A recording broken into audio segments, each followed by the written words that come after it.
Cam, how good is it to be back out on an All Blacks training field?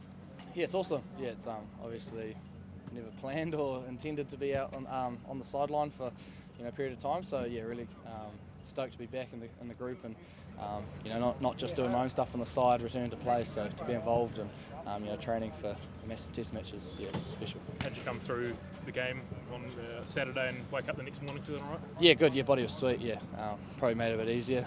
Counties boys, put on a clinic, especially in the first half before I came on. So I guess probably didn't have to get as involved as probably could have if we were chasing the game and whatnot. But yeah, really happy that pulled up sweet.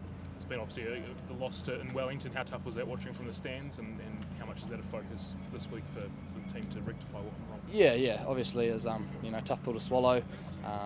We pride ourselves on performing every week, and we got quite a few things wrong in that test match. And like I said, we have a lot of pride in what we do, and we want to always perform to make New Zealand proud. And hopefully, we had some tough conversations, yesterday and on Sunday. So we've done our review and whatnot, and we're just looking forward to putting out a performance that makes ourselves proud and the country proud on Saturday. How quickly do you get back up to speed physically and game plan wise? Yeah, I guess physically that's probably that game on the weekend. So that time at Counties was good because I was able to get my body right for rugby. So I'm not just doing stuff on the side, but now I guess it's probably just a bit more homework. But a lot of the stuff we've had through the French series at the start, so nothing's too new. And I guess every week we've got new stuff, so it's everyone's still got plenty to learn and do together. So I'm just part of that. So yeah, it's not too bad. It's it's part of our job and the expectations. So yeah, it's all good. Come back into the team on Sunday. What's the general feeling like? Yeah. Obviously, boys are refreshed. Obviously, had a week off for a lot of them, and some went and played NPC as well. So it was good to connect again, with a lot of the players and the management and stuff. But once we did get into the review and stuff, I guess there's a bit of edge about the review. Like I said, some real honest conversations. Talking about standards and expectations around. Where we went wrong, I guess, and how we're going to get better, so we don't have the same mistakes this weekend. Yeah. What about an eye opener in that room? Yeah, I guess so. It's probably not a review that you want to have because it's always pretty tough after a loss, and yeah, like I said, there's probably a few more conversations, a few more, I guess, looking at yourself, everyone across the group, the individual accountability, if they did everything possible to, make sure everything we're in the best state to put our performance on the weekend. So yeah, it was, I guess there were a lot of, like I said, tough conversations. Like it wasn't a short, sharp review. There was, lots of layers to it, but I think that's what's necessary at this level. What sort of Wallabies team do you expect to run into? They've obviously found a bit of form in the Rugby Championship as well, and back into that Lions series as well. What have you made of them, and what sort of Wallabies side do you expect on Saturday? Yeah, they've obviously, we talk about they've been battle hardened. They've had some really big test matches. Obviously the Lions series, where they're probably unlucky not to win it. There was I think in the second game where they lost it at the death there. So they're a team that's going to go for 80, and regardless of previous results and history, they're going to come here thinking that they've got a genuine chance to win. Which I guess as any team, but they're definitely battle hardened.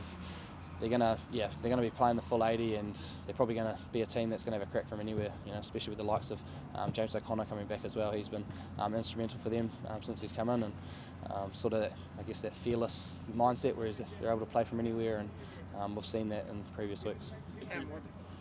The Crusaders boys been able to give you any advice, re James, this week? Not too much. I guess. Yeah, that probably might be a conversation later on in the week, once whether the team list comes out, if he is starting or whatever his role might be. But I guess at this level, yeah, we all understand the threat that each player has, and it's not just him. They've got threats across the park defensively as well. So identifying that and being able to, I guess, replicate that in training so that we are prepared for it come Saturday. And what do you like in that review if somebody didn't play well? Are you still willing to sort of put your 2 cents in when you see something that didn't go right?